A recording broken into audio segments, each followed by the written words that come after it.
This podcast is brought to you by Penji. Penji is a creative subscription service that gives you access to pre-vetted, agency-trained creatives from all over the world. From graphic design to illustrations to social media management and web development, it's all included for one monthly price. It's time to say goodbye to the hassle of searching for top-notch creative talent. With Penji, you get quality and consistency delivered right to your inbox every day. Carefully crafted for you by humans, so meet your new creative team today. Head over to penji.co for more and enter the coupon code located within the podcast show notes.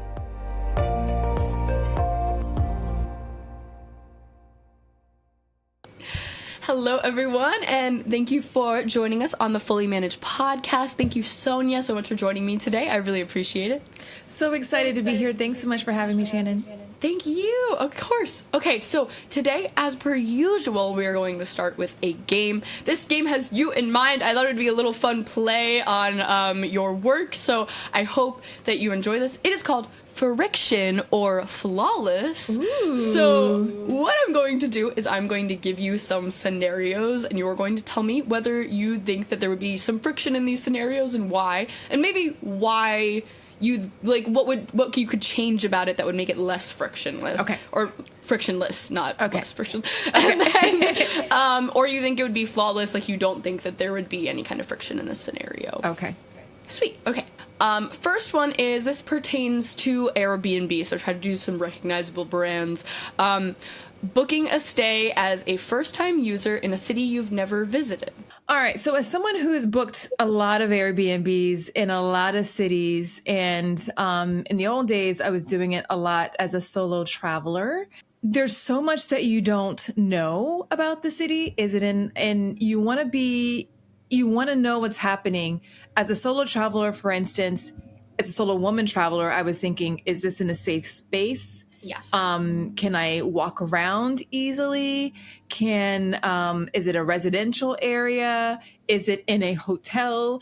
Is it in a building where other people might know? There are a lot of questions, and I am someone who scours reviews for a very long time before picking something. So the reviews helps eliminate the friction. However, Airbnb can't guarantee reviews, right? So, and they can't be guaranteed necessarily the quality of those reviews and people adding in that type of thing. So I would recommend that, if possible, they could do like a neighborhood view so people can actually see what it looks like, because inside a place might look amazing if it's been renovated, but outside it might be a bit of a hot mess, right? So if there was some way where they could incorporate like street view or something so people can get a real understanding of how it is, and encourage Airbnb hosts to talk more about the area and what people might be able to expect, I think that would go a long way to reduce a lot of friction for people as they're booking an Airbnb, maybe for the first time themselves, and definitely for the first time in a new city. I definitely agree with that. I think that I guess my only thing that I thought why they didn't do that is because they didn't want you to actually know the precise location, because they were like, now you know there's an empty house there, which I guess was my thought, but I'm like, there should still be like a middle ground where you can provide slightly more information about. So I'm just thinking I live in Philadelphia, and I'm just thinking about people visiting Philadelphia and not knowing where they're going to end up. And I'm like, right. There's a certain type of person that should not end up in a certain area if you are like a lone woman and just like worried about your safety and things like that. And they're like, yeah, because you don't know what the neighborhoods are. And so, I think the more that they can provide opportunity, because like you're right, they don't give you the address until you've already booked, and then you can look and do that. But if there's a way to reduce the friction that may exist and eliminate any questions about the area, or maybe even do badges. This is this is a safe area for a solo woman traveler. This is a safe area for people who are part of the LGBTQ plus community or whatever, right? Like just kind of give people, this is a safe area for people who have children, right? Like, cause you might not want children to see certain things in certain areas. I've seen some things in college in North Philly that maybe children should not be around. Yeah. But yeah, I completely agree with that sentiment. I think that's a really great way to like remedy the situation as well, which is odd that they haven't really known. We'll see. You know, maybe they'll take your advice from watching this. Hopefully. I'll tag them. Okay, so next scenario. Okay. Apple, walking into an Apple store with zero technical knowledge and a very specific problem. Ooh, this is also a friction-filled experience. It's not flawless. One, because my experience walking into Apple is that generally it's very crowded. And I know sometimes they're trying to, it's a good problem for them to have, right?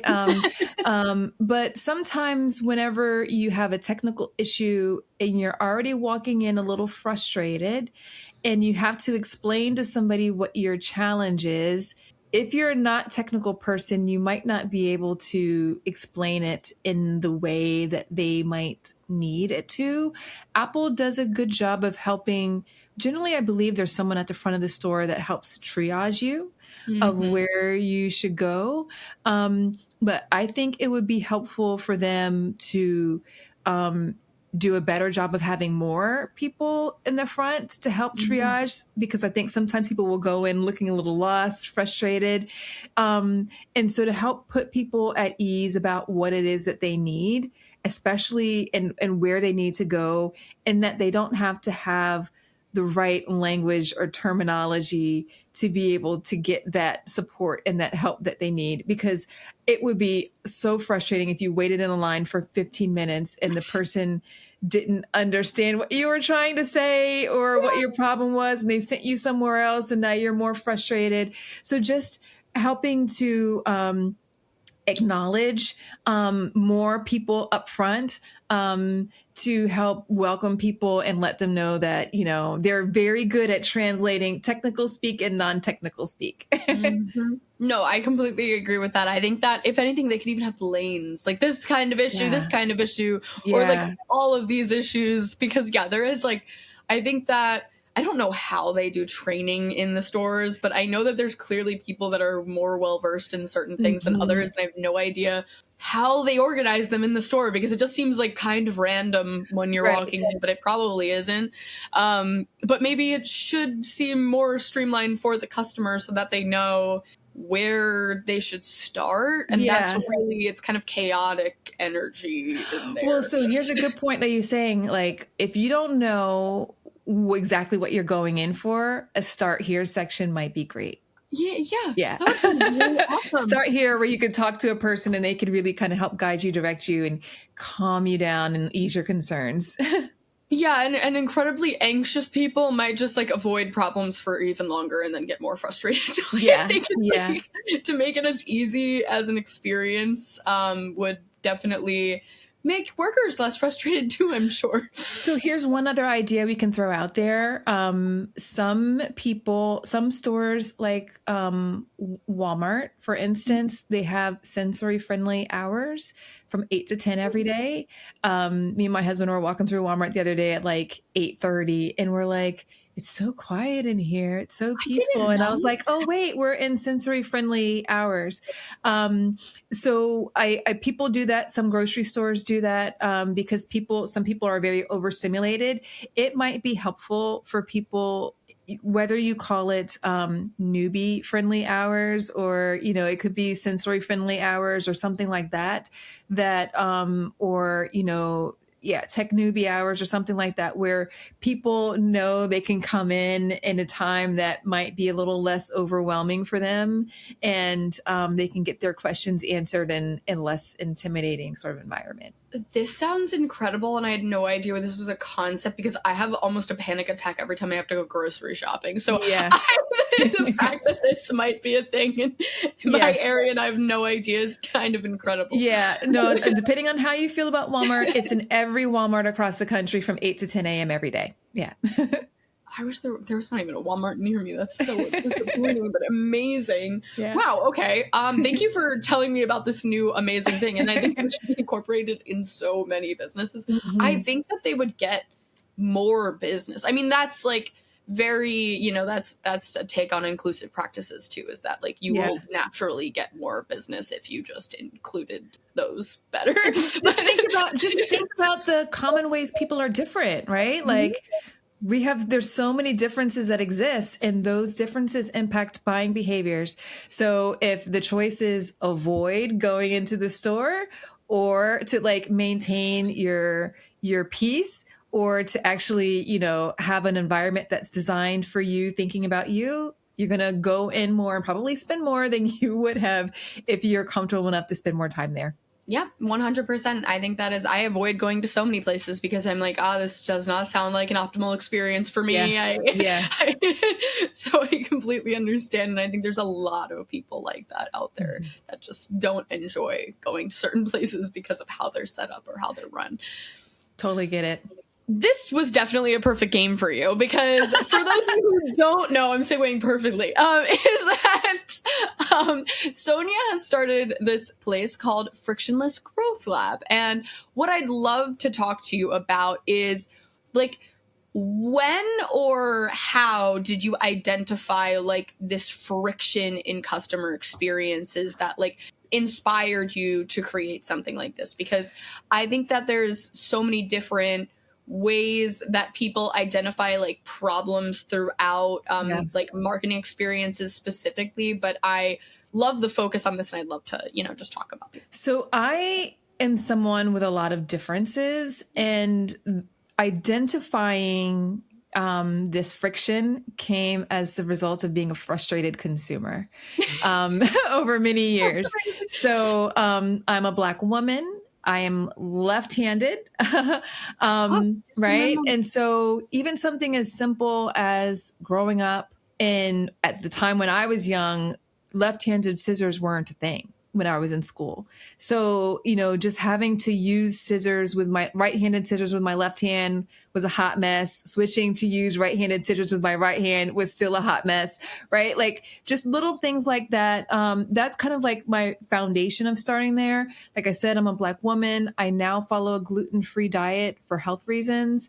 And so never would have thought about just the impact and the experience of someone who has a dietary restriction. But like whenever you go into restaurants and maybe there's only a salad for you to eat, or things that you would think would naturally be gluten-free, but they've done something to it so that it's not gluten-free anymore. Or let's say there is a gluten-free or an allergen-free menu, but it looks like a periodic table, right? And it's 50 pages and you have to go and figure it out. Like all of these are real experiences right? Like and so, sad, but it's funny at the same time. Right. Like it's frustrating, and it creates a lot of friction. And there's this one restaurant that my husband really enjoyed when we went there the first time. And I'm like, I have zero desire to go back. We have not been back because the menu is a periodic table, the gluten-free menu. And I ended up eating something that I wasn't really interested in eating just because I couldn't decipher very well the menu.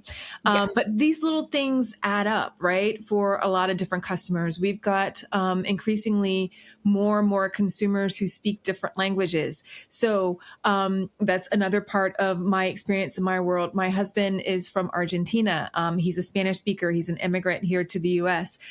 We have a mixed race, bilingual child, 5 going on 15, right? And so there's different ways that we think about her and the choices that we're making for her. There's a lot of frustration that exists in some areas. So it's come as a result of just my lived experiences over all throughout my life, and identifying it in my experience and then being more aware of it, of what it's like for other people, has just really helped me to think about that as throughout my career as a marketer and now as a business owner and consultant, helping brands do a better job of thinking about the different identities of the people that they're serving so that they can eliminate friction, because friction basically is the enemy of growth, right? Like where friction exists, it does a lot of damage to the growth that you're probably working very hard to achieve. Yeah, I completely agree with that. And I think it's so interesting how so many people ignore like opportunities to be able to be more inclusive in the way Mhm. in which they in like in their business practices in general, because it almost seems like the obvious choice because I think it's silly that maybe it isn't always to someone because they're maybe just looking in their own lens of like, you know, an able-bodied person Right. that you know and it's funny because if you're running your business based off of pure selfishness and Yeah. like gaining monetary gain or whatever it may be, it still doesn't make sense not to be inclusive, because if anything you're increasing the population in which is attracted to Right. what you are like what you are selling or what you are putting out there. And so it never made sense to me to like, even for the worst person in the world running a business, to not Right. be more inclusive with what they do in order to make sure that customers are more comfortable. Well, I call it the glitch in modern marketing. And basically, I call it the glitch because brands already know how to personalize experiences and deliver different experiences based upon different needs. If you were to go to the grocery store, how many options of salad dressing are there? Right? There's like a boatload of them. How many options of ketchup are there? Right? Like there are so many different options, and we are accustomed to choice. We're accustomed to these types of things. I went the other day to the pet store to buy pet food for our dog. We have a Labrador, and I'm not normally the person who buys it. And so my husband's like, this is the brand, this is the kind that we get. And I'm in there looking, and there are so many different options. There's for large dogs, there's for small dogs, there's for mature dogs, there's chicken, there's beef, there's vegetarian, right? Like there's for overweight dogs, like we get the weight control for her specifically. There is for like there's wet food, there's dry, like there's so many different options.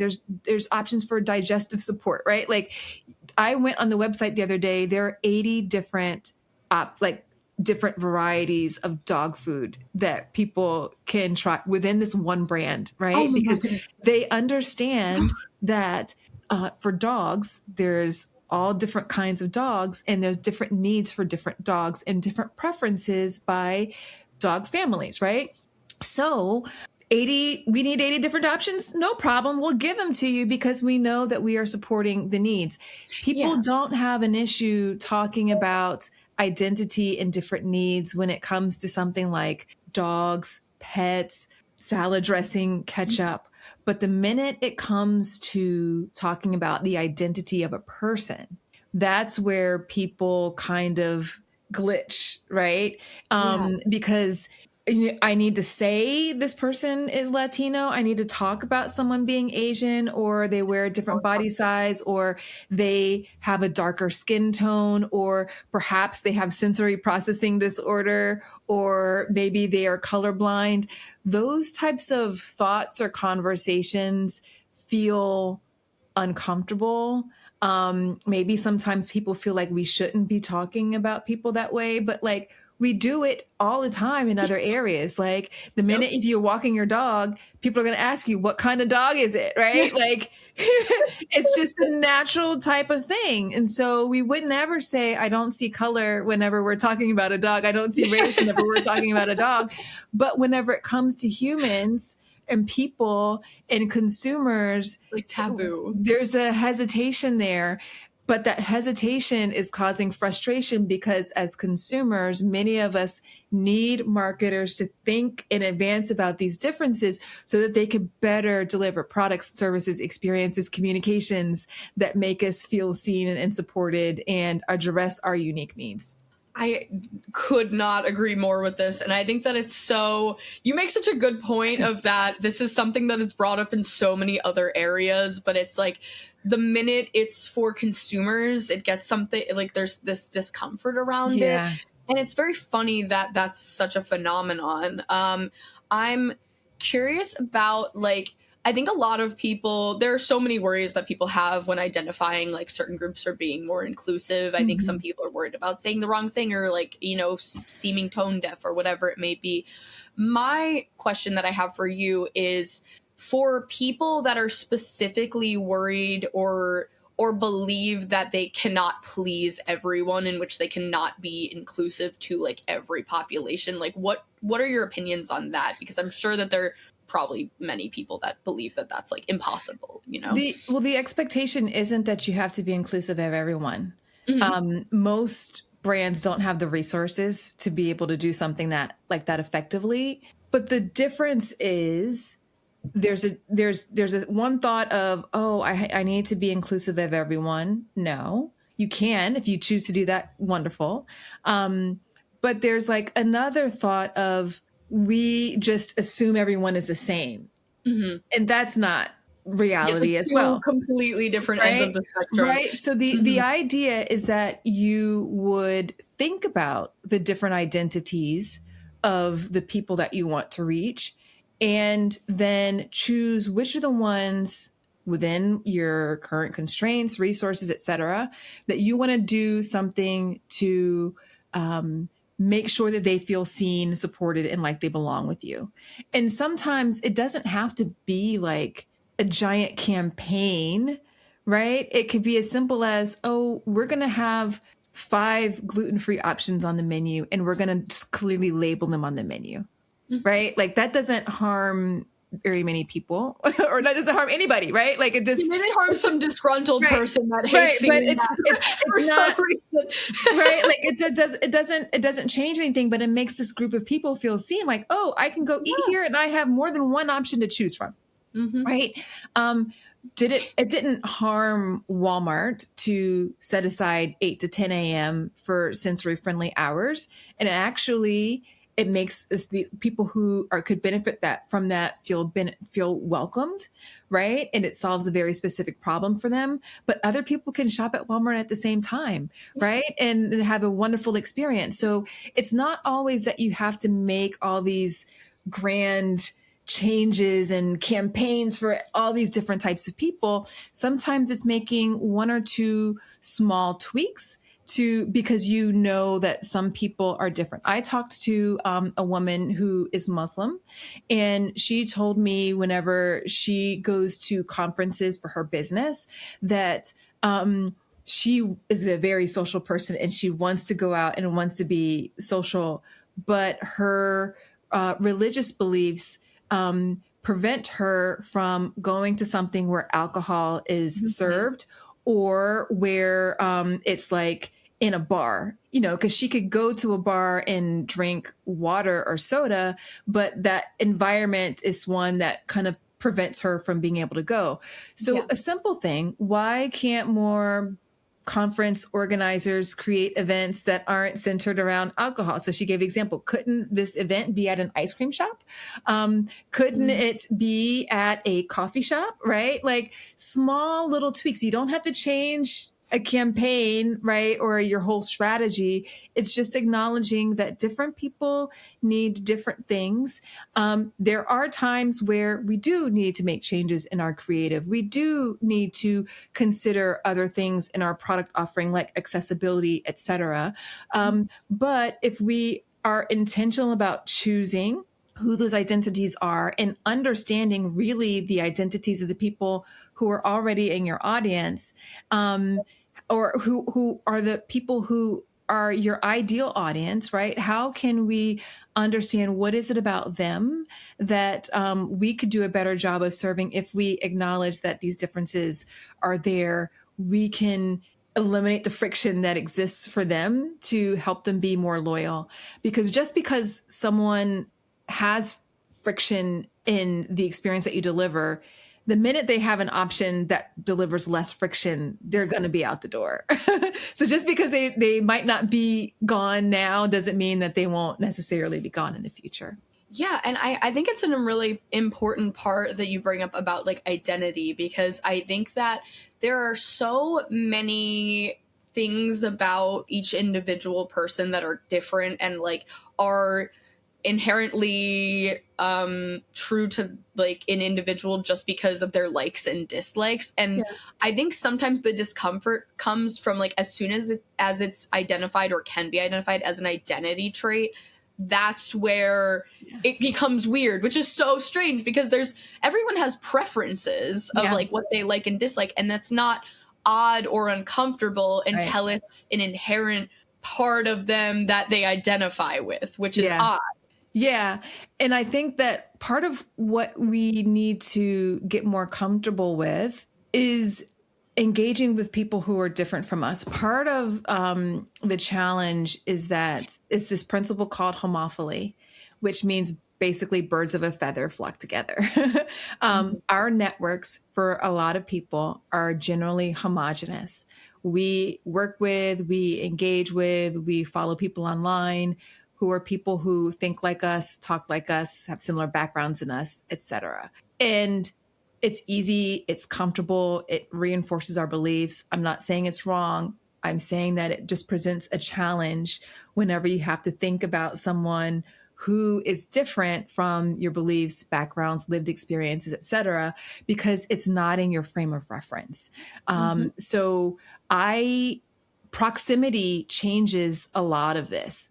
I am married to someone who's an immigrant and who's a Spanish speaker and is part of a different culture from me. I understand the culture very much because I have close proximity to the culture on a daily basis, right? So it's easy for me to understand what I can say, what I shouldn't say, etc., because I have that type of proximity.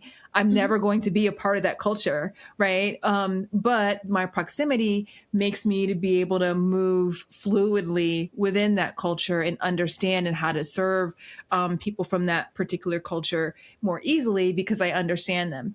If we only look at research reports, right, or if we only go by, maybe ideas that we might have in our subconscious or our psyche, sometimes it's easy to lean into stereotypes that may or may not be true, right? Or it just may cause you to have a different narrative than what is actual true or reality, or you're just not going to know what to say, what's okay to say and what's not. And that's just part of human nature. But the way to overcome that is proximity. So whether that's having people on your team, bringing in some support, following different people online, watching different TV shows, etc., those are things that can help us decrease our discomfort so that we can do a better job of serving more people and be aware of their needs. Yeah, I completely understand that. And I think that it is, when we lean into stereotypes, I feel like it kind of divides us more as just people. There is something that like, I think that there's a level of understanding that you could have about anyone, that they're just simply human. And like if people just had more empathy to that and trying to understand people where they're at, it would be like, the world would be such a better place, which is getting so philosophically grounded. But I love having these kinds of conversations because I think they're very important and they're really relevant to marketing. Like there is an inherent like understanding that you need of a population to really, do your job well. And I think that sometimes when you're just looking within your own brain of like how to do something, you're not always acknowledging that there are people with different points of view that may react to something differently or like not take something well. And there's so many campaigns that I can probably give examples of, right? Even recent ones like the American Eagle jeans one that I'm sure you heard about. It's like, if we maybe thought about that 2 steps further, whether people are debating over whether it was intentional or not, I don't know. Right.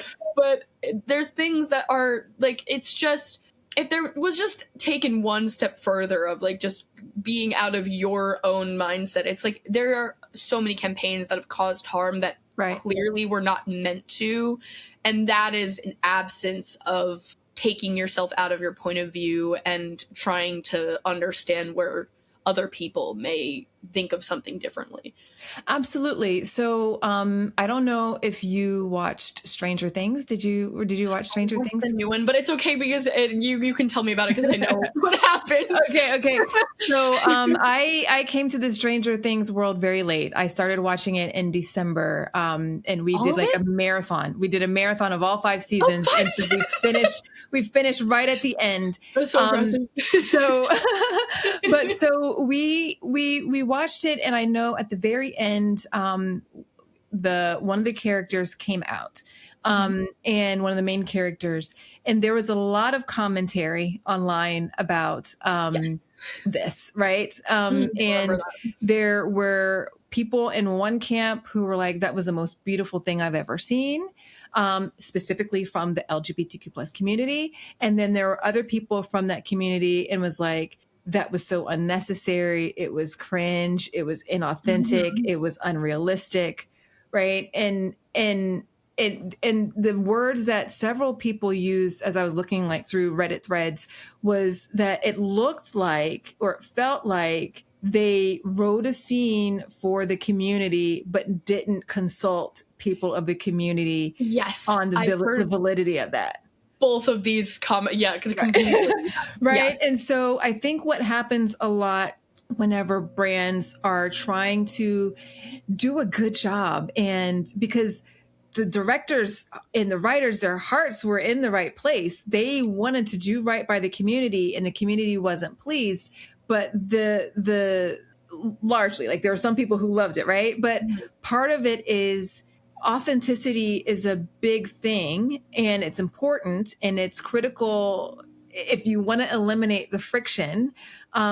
It's a best practice to include people from the community in the creative process, the development process, so that you can create something that is much more likely to land with that community and feel authentic and feel true and like it was designed for them.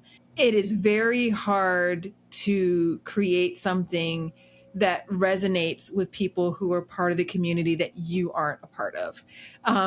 If you had a group of men writing commercials for designing packaging, for creating the actual product for women's hygiene products, they might not get it right because they don't have the lived experience. Mm-hmm. Right. But if they were to incorporate more women, more points of view into the process, not to say that all women have to create it, but they need to be present at the table, right? They'll do a better job of understanding the nuance, understanding different aspects of it. They might be able to raise the red flag up more quickly if, like, this doesn't quite sit right. And that is part of why it's important to have those different ideas in the room throughout the process. One, they'll help you see things that you might not be able to see because it's not your experience. Mm-hmm. But two, more ideas, all right, more brains in the room are much more likely to help you think of things in a different way, in a broader way. Yeah, I completely agree with you. And I think an important part of that too is being able to admit that you've made a mistake also, Right. or like upset a community because you didn't acknowledge something, because like just like everything that people learn, like you will learn from making a mistake or even offending somebody or a group of people. And that inherently, if it was completely negligent, yeah, maybe that's not okay. But Right. also, if you are able to make sure that you incorporate better practices in the future in order to acknowledge that mistake, then I mean, I think that like projects more brand loyalty that people may Yeah. have for you when you're able to be better. And a lot of people are so scared of making mistakes that they just make things almost generic, Right. because they're so worried about upsetting people, which is also wrong at the same time. So I am fluent in Spanish, right? And I like to say that I am perfectly influent. No, I am imperfectly fluent. I think that I said that right. I make mistakes every single day. And the difference, but I can speak Spanish, right? Mhm. before I became proficient in Spanish, I tried to learn French 3 different times, right? And it never, in 3 different environments. I did immersion. I was living in Montreal. I worked with a tutor. I did Rosetta Stone, like all those things. And it never worked. Why? Because I was nervous to speak. I was afraid of making mistakes, right? And so I did all this effort and like got 0 real world experience. And so it failed, right? And so whenever I went into trying to learn Spanish, again, I did immersion, I did Rosetta Stone, I learned, but this time, what I changed, I accepted that it was not going to be a perfect process. And I focused on engaging and communicating, and it worked out, right? Here I am, 10 years later, still fluently speaking the language imperfectly, but the community understands and appreciates that I am working hard and I'm trying. And those mistakes can be overlooked, right? And they can correct me whenever they need to be corrected. And it's the same type of thing. Communities, particularly those that are from underrepresented and underserved, they're not expecting perfection from you. But they do want a relationship with you. And as part of that relationship, if you do something that didn't go so well, if you listen to feedback, right, then they're riding with you, right? They're going to keep on going with you, and they're going to want to be a part of the evolution and helping you to get it right and to serve them better. And so if we think about it in that sort of way, perfection isn't the goal. It's not the expectation. It's the relationship. And you have to start the relationship by engaging and interacting with people, knowing that as you do, you'll learn more about how to engage with them, because that proximity will increase things for you significantly and give you a lot more knowledge. But at the same time, you'll have people who will say, hey, like, this, not that, or, that, it worked okay, but it didn't, we can do this better next time, but no worries. I think you will find that you'll make a lot more progress that way, and you will eliminate friction a whole heck of a lot more quickly. Yep, 100%. It is something that, yes, you should be considering from the get-go, but like at least if you're not, or you didn't do it as much as maybe would have been better for something to be successful or received well, at least you can receive feedback and like move forward with that in mind, which Right. is not necessarily. Some people are so reactive sometimes because they're like so concerned that something went poorly or not as expected that they just react rather than continue to try to serve that relationship for longevity, which is Right. not, unfortunately, always how Yeah, we don't want to say, like, we don't want people to feel like, see, like, we can't get it right. Like, they're not going to be happy no matter what we do. Like, we're not even going to try. Yeah, we don't want that. But we also don't want you to feel like all you have to do is show up and like magic, voila. Like, it's just, you're not going to make everyone happy, even if you do your best. And you just have to be clear about it. And the idea also is, if you haven't engaged people for a long time, should you expect that the first time you go out that they're just going to give you all their love and attention and loyalty? It's going to take some time, right? They have to trust you. And that trust takes time, commitment, resources, and building a relationship. 100%. And even speaking of fostering relationships, you also have a podcast, which is really exciting. And I love talking to fellow podcasters. I would love if you feel comfortable giving maybe someone a shout out from your podcast that you felt like you really, like, I don't know, maybe even changed like a point of view that you have, or like really helped kind of I don't know. It's really hard sometimes, I feel like, to like have something added to what your way of thinking from another person. I think it's easy to just agree or disagree, but like I'm wondering if you've had an experience like that you can name. That would be really, really cool. So my show, Frictionless Growth Marketing, is a mix of both solo episodes and guest episodes. I just recorded episode number 200. Woohoo!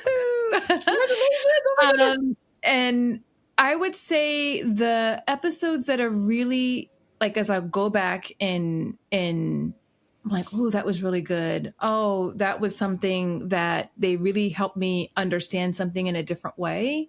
I would say are the episodes of people who are in the trenches doing things every day, like Mhm. the marketing leaders from various brands. I talked with someone from HubSpot a couple, maybe a year or two ago, and he is part of the growth marketing team for France. Mhm. And he was explaining to me the things that they learned trying to enter the market. And, I think a lot of times whenever brands are trying to reach people who speak different languages, they just translate whatever they're doing and like put it in these different markets. And he was like, it didn't Mhm. work that way, right? Like it was Yeah. not performing. And he went through and he was explaining the process of what they did. And I really appreciated it. I remember I talked to Ben Whitner. He is the CEO of Michael Graves Design. They are the most accessible design brand. And I really appreciated their commitment to building accessibility into every part of what they do and the extensive research that they go through to get it right. They called it the process of designing with the community. Mhm. So they might have an idea, they put it into prototype, and then they're having people like go through the process to see like, does it work for them? Oh, I need something that works this one. This doesn't quite, meet my needs. And they're seeing people, they're caregivers. But they understand that majority of people will have a disability at some point in their life, whether it's permanent or temporary, right? And we'd be surprised what things are classified as a disability, right? Yeah. And I spoke with the CMO of Crayola recently, and she was talking That's so cool. about Creativity Week and how they have an event where this is their 5th year in existence, and they're anticipating reaching 17 to 18 million kids.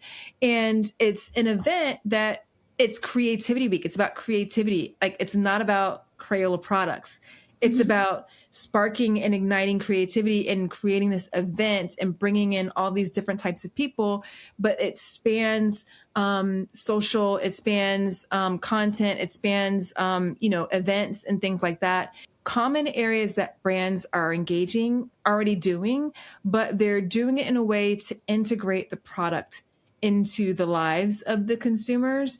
Not as in, hey, how can we get Crayola crayons in the hands of every single person, but like, how can we create something to where we are relevant to you and like it sticks out like as a core memory of the things that you did during as That's part of proud. this week. And like, so the brand is like my friend, like they're a part of my world versus like someone who's trying to interrupt my conversation so that I can pay attention to them in the hopes that I'll buy more stuff, right? And so those types of things, whenever I talk to different people, one other that I'll mention, I recently sat down with Benny F. Johnson, who is the CEO of the American Marketing Association, and he talked about a lot of different trends that they see because they are an organization that is in touch with a lot of marketers.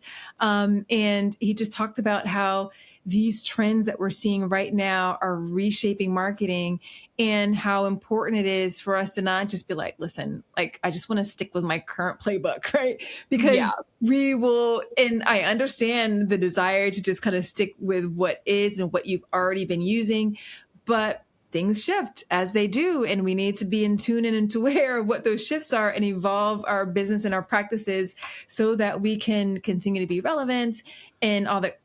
So those are just like a few of the guests. I'm always inspired by chatting with them because they bring the things that they're learning. And it's a combination of, I have what frameworks and theories and stuff that I'm getting working with my clients, but I also just love hearing the lived experiences of other people and all the work that they're doing, what they're learning, what they're testing at scale, right? And it's super inspiring to see what happens when brands really lean into serving a broader group of people and the ways in which they're doing that.